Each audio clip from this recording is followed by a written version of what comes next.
Mount Zion Music.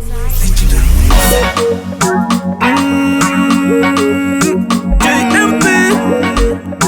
Komatiman Dini Driller ATM Meze vanga vatoronga Savanga varonga Vakati mpana uyuti no muviringa Vaitoda kuti kisi nditopenga Dinona matajaja ndiye samazinga Savanga maronga kundi bolonja Umari wangu wakatuziporonga Samanga maronga kundi bolonja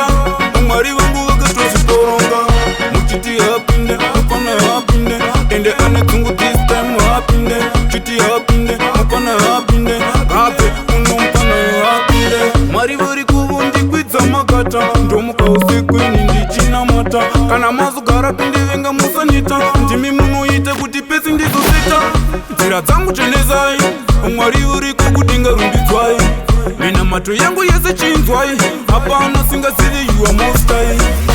Savanga maronga kundi bolonja Umari wangu wakatuziporonga Samanga maronga kundi bolonja Umari wangu wakatuziporonga Muchiti hapinde, apana hapinde Ende ane kungu this time hapinde Chiti hapinde, apana hapinde Hape, unompana hapinde Rekai ndimbo kuchuna ingofea Andike kumba kwenya don't care Zangunde zomari, ite izo makaya Pamuchasika mucha wananda baya Pandinoti almighty God Andeche kumbira kuti furai hoti Savo zakadzakwa zamazikati Dovadzikira pasi kungeskati Savanga maronga kundi bolonja Umari wangu wakatuziporonga Samanga maronga kundi bolonja Umari wangu wakatuziporonga Muchiti hapinde, apana hapinde Ende ane kungu this time hapinde Chiti hapinde, apana hapinde Hape, unompana hapinde Marivori kuvundi kwitza makata Ndomuka usiku nindi china mata Kana mazugara pindi venga musanita Ndimi munoite kuti pesi ndizo sita Tira zangu chenezai Marivori kukudinga rumbidzwai Mina mato yangu yese chinzwai Hapana singa zivi you are most high Savanga maronga kundi bolonja Umari wangu wakatuziporonga Samanga maronga kundi bolonja Umari wangu wakatuziporonga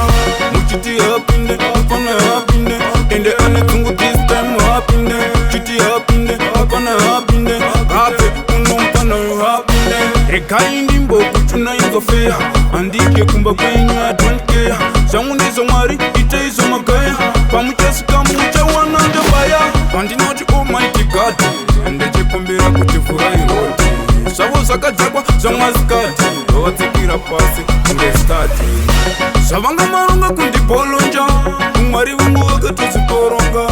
Samanga maronga kundi bolonja